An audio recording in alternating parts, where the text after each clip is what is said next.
करके शेर सवारी। बैठे हैं मंदिर माँ दुर्गा करके शेर सवारी। बैठे हैं भुवन माँ दाई करके शेर सवारी। बैठे हैं मंदिर माँ माता करके शेर सवारी। भक्तन के माँ लगे है कतार, दर्शन दिखा दे खोली दे के मार। भक्तन के माँ लगे है कतार, दर्शन दिखा दे खोली दे के मार। पूजा करे नर नारी, बैठे हैं भुवन माँ दुर्गा करके सिंहा सवारी। बैठे हैं भुवन माँ दाई करके शेर सवारी। बैठे हैं मंदिर माँ माता करके शेर सवारी। बैठे हैं भुवन माँ दाई करके शेर सवारी।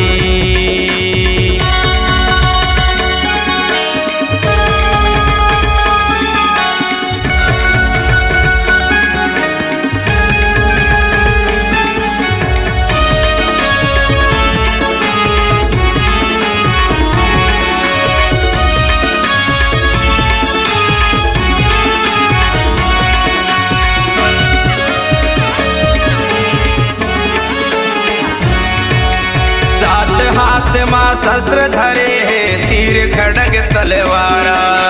जगमग जगमग जोत जलत है बज रहे ढोल नगारा। सात हाथ माँ शस्त्र धरे है तीर खड़ग तलवारा। जगमग जगमग जोत जलत है बज रहे ढोल नगारा। हे महामाई त सुन ले गुहार, तोर मंदिर में लगे दरबार। हे दुर्गा दाई त सुन ले पुकार, तोर भुवन में लगे दरबार। पूजा करे दुनिया सारी, बैठे हैं भुवन माँ माता करके शेर सवारी। बैठे हैं मंदिर माँ दुर्गा करके शेर सवारी। बैठे हैं भुवन माँ दाई करके शेर सवारी। बैठे हैं मंदिर माँ माता करके शेर सवारी।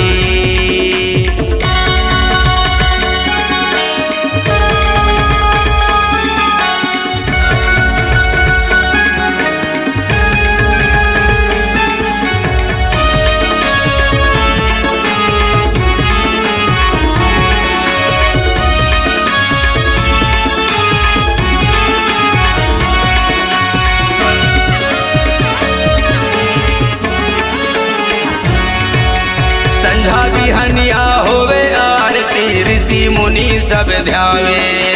पंडा पुजारी सेवा करे तोर, कृष्णा कौराई जस गावे।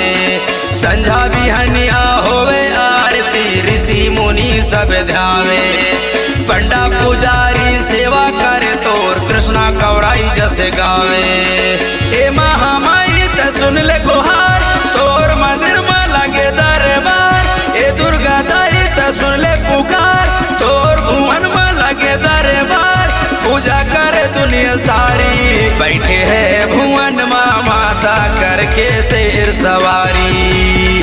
बैठे हैं मंदिर माँ दुर्गा करके शेर सवारी। बैठे हैं भुवन माँ दाई करके शेर सवारी। बैठे हैं मंदिर माँ माता करके शेर सवारी। भक्तन के माँ लगे है कतार, दर्शन दिखा दे खोली दे के मार। भक्तन के माँ लगे है कतार, दर्शन दिखा दे खोली दे के मार। पूजा करे दुनिया सारी, बैठे हैं भुवन माँ मैया करके शेर सवारी। बैठे हैं भुवन माँ माता करके शेर सवारी। बैठे हैं मंदिर माँ दुर्गा करके शेर सवारी। बैठे हैं भुवन माँ मैया करके शेर सवारी। करके शेर सवारी, करके शेर सवारी। करके शेर सवारी, करके सिंह सवारी।